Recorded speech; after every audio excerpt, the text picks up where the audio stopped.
So hello, and thank you for tuning in to our very first Rome Historical Society virtual program. I'm Miranda Chirac, the educator here at the Rome Historical Society, and we're very excited to have John Putnam with us today. So hello, John. Hello, Miranda.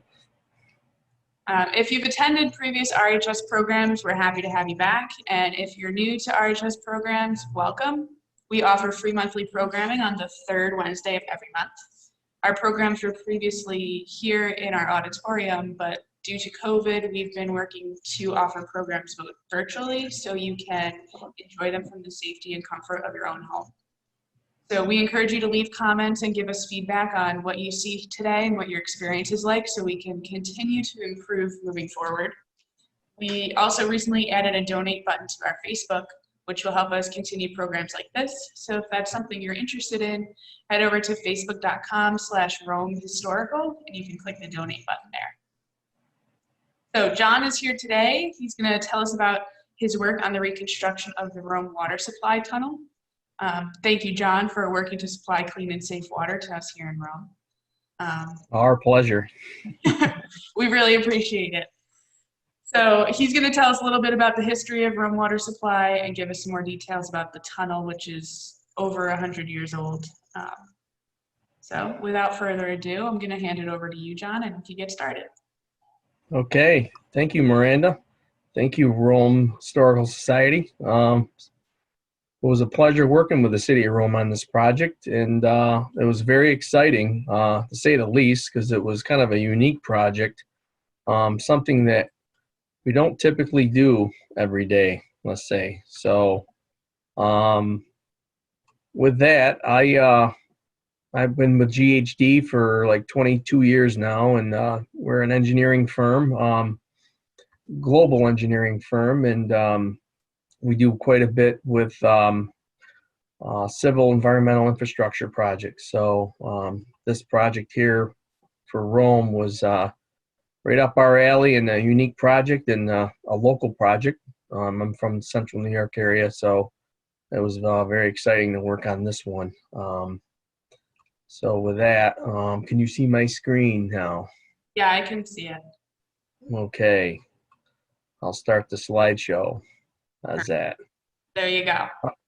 All right, so I'm going to give you a little presentation here on the project we did. We basically rebuilt the Rome water tunnel from Tabor to Lee. I'll give you a quick presentation overview. An overview of the Rome water system, the tunnel's history, some engineering and design components, and move on to the rehab construction phase of the tunnel. With the water system overview, here we have the City of Rome's water system. You can see up in the top left corner is the Togosoki Reservoir at Boyd Dam. That's in north of the city of Rome, and the water is impounded here and runs through the dam, through the creek, the east branch of Fish Creek is what it's called, and right there it runs down open channel through the creek to another dam called Kessinger Dam, and that's where the tunnel starts. The water is diverted into the tunnel at Kessinger Dam, and then goes through about 5,000 feet of tunnel, and then it is interconnected into a 48-inch diameter water pipe. And from that water pipe all the way down to the treatment plant, water is conveyed, where it's then treated at the Rome's water treatment plant, and then it's stored in open reservoirs at the plant. And when the water is withdrawn to go to the city, it comes out of the reservoirs, and before it goes to the city, it's the final treatment process is ultraviolet light, and then it goes on to the city's water distribution pipe network. It basically runs all out through the city. There's a storage tank in the city that holds some of the water, and the rest pretty much gets distributed through the city. So It's pretty much an all gravity system, so everything flows by gravity through the system, and there's just a few little booster pump stations here and there to service the people in high elevations. So you can see the cities down here at the south end of the slide. So that's the overview of the whole system. So we're going to be focusing on the tunnel itself. So I'll give you a little tunnel history. Here's a close-up of the site. It's actually physically located in the town of Annesville, Oneida County, New York. And you can see in this circle here, that's where the tunnel is. It runs on the east side, be the right side of the creek, over to that conduit I was talking about. So that's just a general location of the tunnel. The tunnel was constructed in 1908 to facilitate delivery of water to the city of Rome, all by gravity. The tunnel's 5,500 feet in length, and it was hand mined through shale and sandstone layers. And the tunnel is virtually flat. It was constructed at a flat slope. And the depth of the tunnel is up to 90 feet deep in some spots. And the average cross section of the tunnel is 6 by 6. So you can pretty much stand up and walk through this tunnel. So that must have been a pretty big feat back in 1908, right? I would say, looking at this next slide, you can see here's when they were working on the tunnel back in the day. This photo is provided by the society. Yeah, there was a lot of hand work, hand mining. They probably used a little bit of dynamite, and they basically went at it with brute force back in them days. They may have had some steam equipment on the outside of the tunnel helping with it, assisting. But they pretty much hand mined this tunnel with picks, shovels, hammers, and bars. There's another picture, very similar. This picture is actually standing on a slope looking down. You can see in the background there's the dam, Kessinger Dam. So these are old photos that we were provided. Here's another picture, kind of more of an aerial shot. This is looking north. You can see the creek in the background. That's the Fish Creek East Branch, and you can see the dam stretching across the creek. And then there's a building on the right. It's called the Gatehouse, and we were just looking at a photo just to the right of that Gatehouse. You can see that kind of there's a rise in the land from the Gatehouse up to the top. So this dam is down and low in elevation relative to the surrounding area. So the tunnel essentially starts where that Gatehouse is and runs right through this mountainside for about 5,500 feet. So I'm sorry. Then I'll go to the next slide. This is standing looking at the Gatehouse, and you can see the water's impounded in the creek in the background, and water falling over the dam. And this is where the water from the creek is diverted into the tunnel. This Gatehouse has chambers in the valve system that divert water from the creek into the tunnel, and then it just flows by gravity down the tunnel.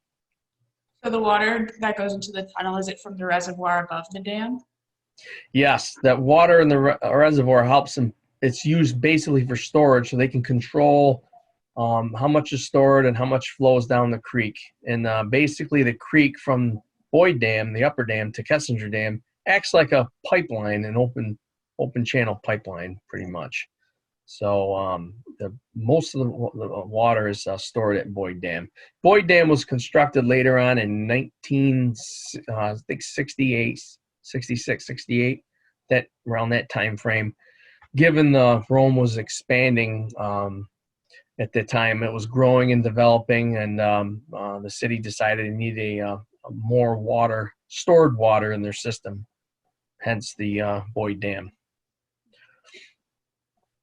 So this is looking upstream, standing at the Gatehouse. You can see This creek is down in elevation compared to the surrounding land. It's kind of looks like a canyon down there. So it's pretty nice. This was a plaque I took a picture of on the Gatehouse. You can see it says Rome Water Supply System erected in 1908. That's when they finally got it done. There's people there listed that were commissioners at the time, and so this is a little piece of history here, and glad to see they put a plaque up. Yeah, that's great. That's great. Yeah. So we'll move on to the next slide. Here's another picture we got, I believe, from the Historical Society. She shows a couple gentlemen here in the tunnel at the time of construction, probably doing the evaluations and engineering on the fly as they dug through this. And so that was an interesting photo. Here's another photo looking into the tunnel during construction. You can see they just started carving away at this, and they mined it from each end. I might add, they started at one end, at each end, and pretty much met toward the middle. And I was told that they met right where they planned to meet, so that was good. They didn't go over the top one another. So here's another picture. A little harder to see, but this is back in the day, and it's dark down there. There's no lighting, so you can see the shale. It's pretty much a shale rock formation that this tunnel's in. So that mountain we're looking at is pretty much a shale mountain. So they made the decision to pretty much tunnel through this to get over to where they wanted to be to have a treatment plant. And plus the elevation where this tunnel was built allowed them the gravity into the city. If they went further downstream, it wouldn't have worked because they would have been too low in the system to have a gravity feed to the city of Rome. So this was pretty smart, as they just went upstream enough where, hey, we can flow all this water into the city by gravity if we start here, but they needed a tunnel to do that, so hence the tunnel. This is another photo. This is looking at what we call a side cut tunnel, or the technical term is an adit. Basically, it's a tunnel that was constructed perpendicular to the tunnel, and it exited at the creek. So if you can imagine, there was just like a side cut put in the tunnel out to the creek, and it's relatively flat. But when it gets to the creek is much further below elevation.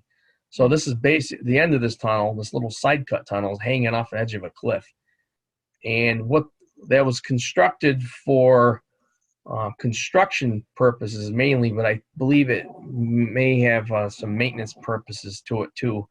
But what you're looking at here is basically a group of boards that are stacked to impound the water. On the other side of these boards is the actual tunnel, and the water is flowing on the other side of that. So we actually reconstructed all this during our rehab project and put aluminum stop logs in there to hold back the water. So if you were to look over that wall's about 4 or 5 foot tall, you'd see the water flowing right by into the tunnel, going by the tunnel. So this was interesting. Here's another picture showing the mine carts they used to remove the shale that was excavated in the tunnel. Well, you can see the rail system below it, but basically they would push these mine carts in and out, load them up with shale, and then and dump it over either the side cut tunnel, we believe, or the other end, the upper end of the tunnel, the downstream end, let's say, the southern end. This picture here just shows some tunnel maintenance going on back. Probably, I'm looking at the machinery, late 60s, maybe, yeah, in the 60s, I'm thinking, looking at the hubcap on that truck. But over the years, the tunnel required maintenance, and maintenance would basically be a walkthrough inspection, and they would remove any debris that gathered in the tunnel from the creek or any shale that fell off in the tunnel walls into the bottom of the tunnel or the invert of the tunnel. So that's what that picture shows. That's like a top entrance to the tunnel? Yes. Yeah. This is at the southern end of the tunnel, where it interconnects the furthest downstream point of the tunnel. Oh, okay. At this site, this is where the tunnel interconnects to that pipeline, that 42-inch pipeline. And you'll see there's like a chamber here, underground chamber, and that's where they interconnect the tunnel and the pipe. And they basically use this as a maintenance access point. So you can see back then they were using this and dragging out shale. You can see there's a pile of shale here that's basically been removed from the tunnel. So, here's a picture looking at the Gatehouse back up at Kessinger Dam. You can see in the bottom right corner there's that's the dam itself. The creek water is basically being not diverted but throttled down low, so the water is low where you can see the screen that goes into the Gatehouse. This picture was probably taken at a time in the 90s, but the city does annual cleaning at the tunnel gate screens here, because you can see debris will build up over time.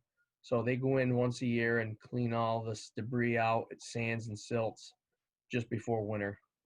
Usually about this time of year they do it. But you can see that here's the dam, and the normal water line is usually about a foot above the dam, just to give you an idea.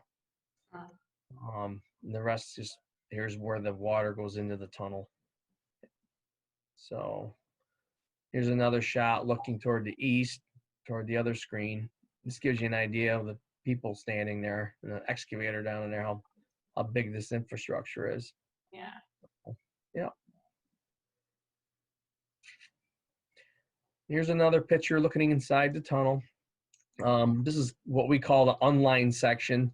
Basically, it's not lined with anything. It's just carved out, and it's the natural rock used as the for the structure.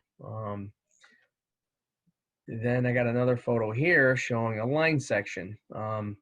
You can see there's a section in this tunnel at the lower end, like the last 600 feet of the tunnel is actually lined, let's say. And what they did was construct a concrete liner in there to support the tunnel.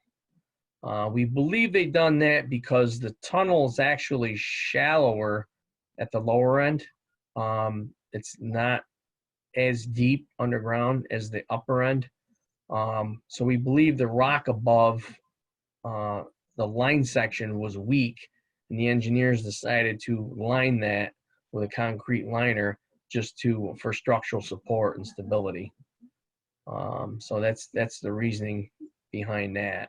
You would think being a shallower tunnel would be less, you'd need less support, but the rock was weathered above that tunnel in that section, and didn't have the structural stability as the deeper part. So the last 600 feet is lined, and the 4,900, 5,000 feet of it is unlined. So when the tunnel is in use and the water's flowing through, how much water is in it? Like, how high will it be? Will it be up to the ceiling, or? It could be at times, depending on the level of the creek, but the way they manage it, the city manage it, is it's usually about 3/4 full. I don't know if you could see, I got my cursor over it. I see that line. Yep, that's the normal water level, let's say. So that's a water level line right there. and that's about 3/4 of the way up. Good question, though. So this tunnel's been in service for over 100 years, and that's when the city was getting concerned about the overall condition of this tunnel. And the city called us up to take a look at it and perform a condition assessment of it.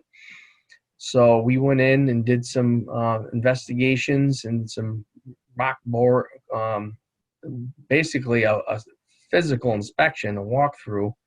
And from that, we determined it was unstable and needed a full structural rehab. So we basically come back to them and said, hey, you got to pretty much rehab the whole tunnel based on what we see. So that was alarming to the city. But they've done annual inspections themselves, and we've interviewed city personnel, and they said, yeah, it's been losing rock every year, and it's getting to the point where we're getting a little concerned because we're seeing quite a bit of it falling off. So the city was nice enough to hire us to do the initial inspection and evaluation, and then we moved into an engineering and design phase. So the first thing we did was get a survey of the whole site. The city had some record information, but we needed a updated survey of the entire site because it's been developed around there since the tunnel was put in. And we actually launched a robotic camera through the whole tunnel. When it was in service, that camera is made to float in water down through the tunnel. So that really gave us a better view of the entire tunnel, and we found out more problems with it through that investigation. And we performed soil borings along the tunnel to gather some information on the geology and the rock. And up in the top left corner there, we installed some piezometers, which are basically monitoring wells to monitor groundwater level, because that was needed information for engineering, design, and construction purposes. So we did them 4 items, and then from that investigation, we identified the deficiencies, and the main one was weathered shales. The shale, got opened up, exposed to the atmosphere, exposed to water, so it started degrading. And then some of the sandstone layers we encountered, they were starting to fracture, and we seen a lot of sediment in the invert, some marine growth, and a biofilm in the tunnel crown. All natural occurring things, but it was helping work away at the tunnel.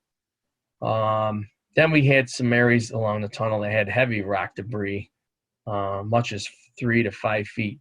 They're 3 feet high, 5 feet wide. Just piles of rock on the bottom of the tunnel. And the tunnel has some vent pipes throughout it, and one vent pipe, basically the vent pipe goes from the top of the tunnel crown up to the surface, the grade, and one of them actually fell into the tunnel. So that wasn't good. So here's an old drawing we found, an engineering drawing of the tunnel cross section geometry. This is typical unlined section, but you could see as designed, the cross section was one size. Then you can see the present day, much larger cross section. So yeah, it's just been weathering and withering away, let's say, from the inside. So we took a look at the rock, mineralogy of the rock, just to determine the rock quality, soundness, did a structural analysis on the rocks, on the rock materials, different minerals throughout the length of the tunnel and at different depths above the tunnel. Did some hydrogeological work, which basically studying the groundwater conditions and behavior and how they act on the tunnel as far as pressure. And the piezometers helped us do that because they gathered the information via remote logger, and so it was recording the data over a period, and we downloaded all that data to analyze. So all this information we got in the field was very helpful with our analysis and evaluation to rehab the tunnel. There's just a picture of some tunnel degradation, just falling apart, basically. And don't forget, this is the only supply Rome has. So this was right. So a collapse of the tunnel could have been detrimental. Not good. Yes, not good. There's some more degradation. There's that typical water line there, water level of the tunnel. You could see this photo was taken during construction.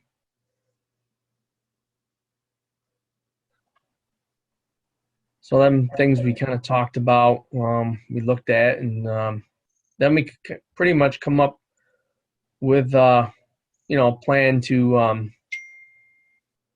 rehab this tunnel based on that information. That picture there is showing an actual rock core, where we took cores of rock from the surface down to the tunnel at different depths, and you can see some of it's broken up, some of it's sound, one solid piece, and some is larger pieces. So all this helped with our analysis. So with all that information, we took a step back and discussed it with the city, and we come up with some rehab goals for this tunnel. And first and foremost was to restore the structural integrity of the tunnel. So that was the main goal. But then again, we didn't want to make the tunnel smaller because we wanted to maintain a certain hydraulic performance of the tunnel, basically get a certain capacity through it. We didn't want to lessen the capacity. We wanted to restore the tunnel to another 100-year design life. And we had to consider constructability because, like I said, this tunnel was the only water source of the city, so we couldn't simply just take it offline and work on it and put it back online. So we had to come up with some plans to maintain water and the site access. It was limited. This is up in the rural area. There's no cell service. Only one service road down in to get to the dam. The tunnel cuts cross lots through woods, people's yards, property, near houses, near garages. So there was some challenges there.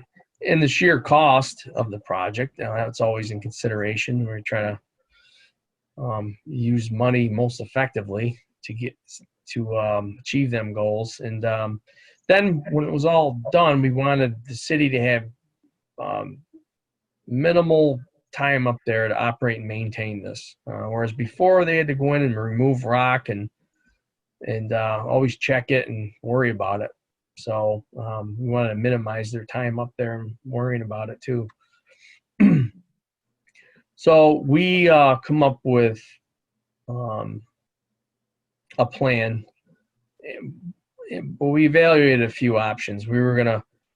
One was to build a new tunnel. One was to line the tunnel with epoxy materials.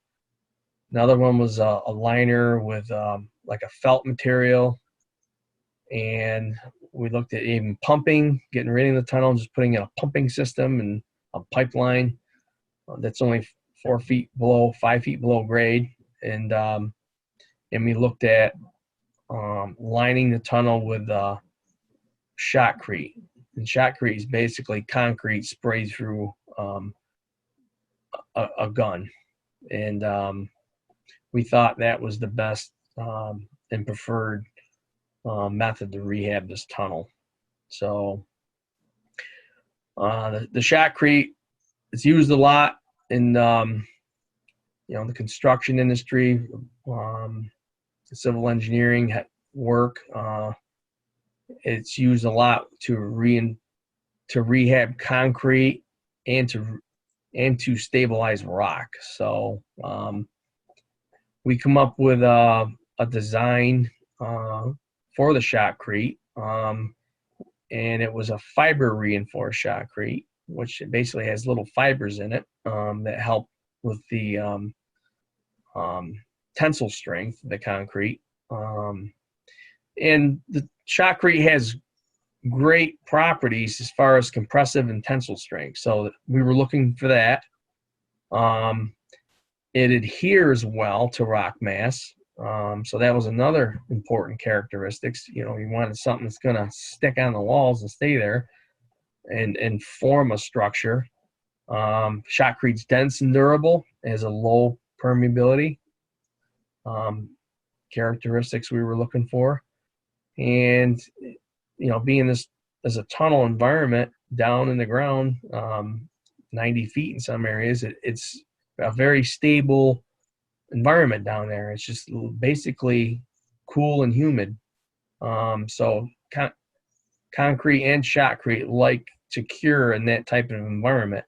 So we had an ideal environment for curing. We were able to design a mix that was approved by the National Science Foundation.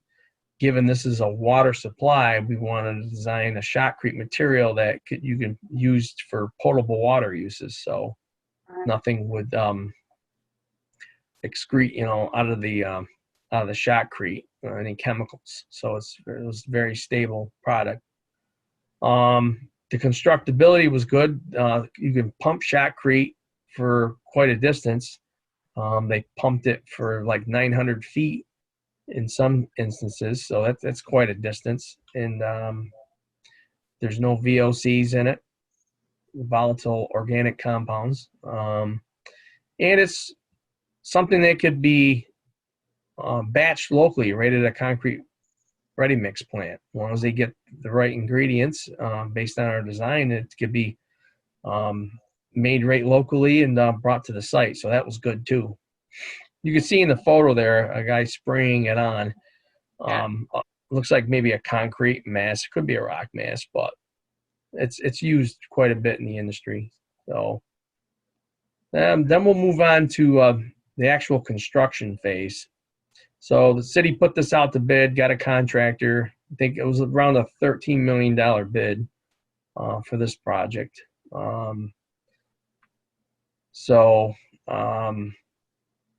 You know, during design, we did classify this tunnel in section because it had varying issues with it. So the design plans included tunnel classes, class 1 through 4, and each class had a different type of rehab. So that's what the contractors were bidding on. And we required the shotcrete mix be, the proposed mix design be tested and proven before it was applied, because we didn't want to find out after they applied it didn't achieve the performance we required. So we had a stringent QA QC program before they actually applied the shotcrete. We did that through pre-production trial mixes. They actually would bring up a batch to the site and spray it on. We take samples of it, have it tested in a lab, and see the results. And if it worked, we accepted that mix. So tunnel preparation was very important. If you think about it, here you have a tunnel. It's got to be prepared properly for this shotcrete to work. So I had all the loose rock had to be removed. Any debris had to be dewatered, and they had to be washed because we wanted the shotcrete to adhere to the walls well and remove anything loose in there and make room for the new shotcrete. And we've actually specified some rock bolts in some area. We actually would drill a bolt right into the rock to secure the tunnel mechanically, let's say. And we actually had weep holes installed in certain areas too to relieve groundwater pressure. So that worked well too. Another design consideration we had to make, the whole project, design phase, was how do we get water, keep the tunnel, take the tunnel offline, but keep water flowing to the city's 42-inch pipe. So we come up with a bypass pumping plan, and basically it was installing pumps, diesel-driven engine pumps, near the Kessinger Dam, plumbing them all together and having one common suction pipe go into the gatehouse and draw the water from the gatehouse into the pumps, and the pumps pumped it cross country to that 42-inch pipe. So the capacity of that system was 17 million gallons a day. So it had quite a bit of capacity, but that was the peak capacity the city had historically recorded in the past. So that's kind of was our design point. And then we had to figure out how to get the water back into the pipe. So I got another slide showing that. But this picture here on the top just shows looking down that road again where them guys were mining that earlier. That's today's picture, and there's the dam in the background. Then this picture is looking up the hill. So this is the only access to the Kessinger Dam area. It's very limited, and that hill is steep. So you could see here's an aerial shot on Kessinger Dam up north. You can see the solid lines, the tunnel, and then this bypass pipeline for the temporary water supply system was just stretched out across the through the woods and under the road, and then to the point where the junction chamber is up at the south end of the tunnel. So that was quite a feat just to get that built. This photo here shows the suction line at the gatehouse in Kessinger Dam. This earth was all removed here to build this line. So this line was basically flooded by the creek, and then this pipe ran over to these pumps, and these 4 pumps pumped the water through that pipeline. I think this was a 36-inch pipeline, and the discharge pipe I think was 42. So how long was the tunnel taken offline and the temporary water supply system? They started construction in June, and they pretty much finished up in December. So it was basically offline for like 5-6 months. So it was the whole city's water supply was being provided by these 4 pumps. Yeah. Wow. So that gives you an idea of what the tunnel has done over the past 100 years. So it's been a workhorse. There's just a shot showing the pipelines going up the hill. They literally strung them out with a log skidder, and it's all plastic piping, was flexible and welded together out in the field. It was quite a job just to put that in. Here's the pipeline just going through the woods on top of the hill. Then we get down to where we had them construct a pond so the water can flow into that and then flow by gravity into the 42-inch pipe. Here's the tap we made into the 42-inch pipe. You can see here. There's the tap done in the elbow, and this went to the bottom of the pond. You can see how big this pipe is. There's someone standing right near it. So yeah, that was quite a project to get this. Then we had them line the pond, so it can hold water. And then this pipe is basically the discharge pipe, and little energy dissipator at the end, and then it just flowed by gravity back into the 42-inch pipe. So all that water was pumped into this pond, then it just flowed by gravity back into this pipe and back into the 42-inch pipe down to the city water plant water treatment plant. There's another picture showing you pond.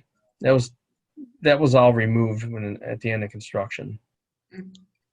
But this was just to get the tunnel offline. All this work had to be done. So some construction challenge I like to point out: confined space, obviously.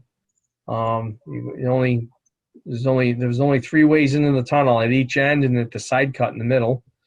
They had a crane system with a basket that would lower people down into the side of the bank into the tunnel. Safety was key in this job because of the site. It was just a confined space, and you got to think there's a mile-long tunnel underground there, and if you're in the middle of it and something happened, that's going to be tough to get somebody out of there. Intended to. So there was a whole safety program that was required to be followed by the contractor. They had their own safety plan and a safety consultant there on site. Tunnel monitors on each end, checking people in and out as they come. It was, at times, I bet you there was 20 people in the tunnel working on it at once inside the tunnel. Another challenge was a continual supply of water to the city. Like I said, this is their only supply, so everything had to keep working 24/7. Had an aggressive construction schedule just to minimize downtime in the tunnel and get the work done within a favorable weather conditions. Logistics were a challenge. The ventilation, lighting in the tunnel, another challenge. They had to put phones in the tunnel because it's cell service. There was no cell service there. So, getting the water out of the tunnel was another challenge, and cleaning it and everything to do with pumping the shotcrete to the point where it needed to go. And electric power down there was limited, but they had to put all these temporary provisions in to work on it. Then weather's always a challenge. So they worked on this from like June to January. So I give you an idea of the time of the year, 2015, I believe. Here's looking down. I was in that crane basket. This is at the side cut tunnel. I was up in it looking down where they were going to lower me to that landing down here where these guys are standing, and that's the side cut going out the edge of the bank. And if you look down here, the creek's way down here. That was probably 80 to 100 feet below where we were. And I was probably 60, 70 feet above that landing, just to give you an idea. Yeah. Yeah, it was pretty hairy. But anyhow, the contractor used that a lot for logistics and getting people in and out, and equipment, materials, debris. Here's a photo just doing some shotcrete testing. We basically had them spray on into these rings. They made these basically flat, round specimens, and we would test from them. We'd take samples from that and test the shotcrete. This was all before they started applying it to the tunnel. We just wanted to make sure they got a good mix design. Once the tunnel was temporary water supply system was online, the tunnel was taken offline, dewatered. That's when everyone can get in it. So that's when we started wiring it up, lighting it up, and the phones in there, and going in. And the first thing to do was to scale it, which is basically just going through that. This was a geologist going through and taking off the loose rock and unstable rock, and just basically prying it, just with a little pry bar, and it would just come off. So they had the trained eye to do that, and so they scaled it first, and then all that rock got removed from the scaling. Then they did an operation called mucking, which is basically removing all the rock, the mud, debris, anything that was in there.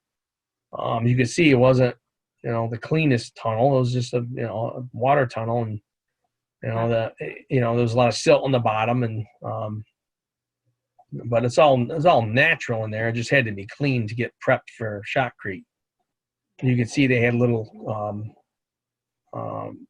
mini Bobcats in there, little loaders, and very small equipment can fit in there. And it was they had special engines on them so they wouldn't smoke the tunnel out with the exhaust fumes. You can see here, there's some remnants of the old mine rails. They were ultimately removed. All this rock was removed, any muck. You can see the lighting system that was installed. Then once all that debris was removed, they pretty much got in there and started washing this thing down. And that was a process, washing this thing a mile long. But that was key to getting the shotcrete to adhere to the wall. So I'll just point out a few construction challenges. Large amount of debris in the tunnel. They found that out when they got the water down and got scaling it and mucking it. Confined space again. PPE was important on this job. Everything was sharp, jagged, slippery in there, and everyone had hard hats, safety vests, boots on. Water, the water supply, it ended up working flawlessly, no issues. Again, that construction schedule the contractor had was aggressive. They wanted to get out there. They didn't want to be there over the winter. Yeah, of course. Yep. And ventilation, had to push air into the tunnel the whole time they were in there. And electrical power and communications, but all of it was planned well and it worked out well. So here's just a picture of the debris taken out of the tunnel. Some of it, it's just one picture, but they kept piling it up outside, and I grabbed a photo of it. Here's a picture of the shotcrete pump. Pretty big unit. The concrete truck would pull up to it, dump into the pumping unit here, and then that basically a hose and an air line come off that and went down into the tunnel where they drilled several holes, access holes along the tunnel to thread the lines through. And then when they got in the tunnel, they just ran it to wherever they needed to go. And at the end of that hose and airline was the nozzle for the shotcrete gun. So they basically pumped all that shotcrete down into the tunnel from the top. And you could see down in there somebody applying the shotcrete, going at it. It was a tight area in there. Here's a photo just showing the texture of the shotcrete. You can see them strands sticking out of the shotcrete. Them were the fiber reinforcing strands. So they were a composite material. But that's kind of normal to see that. So the outcome, it was great. Safety was most important during the construction, and there were no major injuries. A few minor incidents, caught hand or whatever, but the guys were good about it, and there's a lot of cooperation between the city engineer and the contractors and the regulatory agencies. All the tunnel got lined successfully, and we actually lined the side cut tunnel. That wasn't planned, but we had budget left, and we rehabbed that. No interruptions of the city's water supply. All the tests for the shotcrete material that was installed exceeded the performance requirements. The site was minimally disturbed. I didn't get many complaints from neighbors or the city during construction about site disturbance. So the work was completed within schedule and actually under budget. So I think we ended up being under budget by $1 million on the construction side, just by reclassifying the tunnel in some spots. We got in there and up close to it and everything was clean. We actually were able to reclassify some of it to a less costly type of repair. So that saved the city some money. So this was kind of interesting. If you read this, it says Rome over its first century as a city has benefited from the foresight of prudent men, both at the time of its birth as a city, at the turn of the century, and during the years since. Romans of the city's second century will be inheritors of the product of their wisdom in a world whose burgeoning billions will find that most common commodity, water, an increasingly rare and precious gift. Frank Clark, City Rome. So true. Yeah. So, yeah, it is. I mean, here we are today in 2020, and look how important water is now, has been, and is becoming more and more. So yeah, and always will be. So yeah. Yes, absolutely. So yeah, so I had a lot of fun on this project. Great. I think it's great to hear from you and get some insight on what was actually going on. It's very interesting, and there's not a lot of opportunities to learn about it. So that's great. Yes. It's kind of out of sight, out of mind up there now. Yeah, unless you have the pipe going through your yard. Yeah. So. Nobody knows until they run out of water, right? Right. Well, yeah, I appreciate it. Thank you very much for presenting that to us and for the work that you did to supply Rome with water and continue for hopefully another 100 years. Yes, absolutely. Great. And thank you to all the people who are tuning in and watched our video. We hope you enjoyed it and enjoyed hearing from John. We look forward to seeing you next month for our third Wednesday virtual program in October. So okay. Once again, thank you, John. I'll give you a little round of applause. And good night to everyone. We'll see you next time.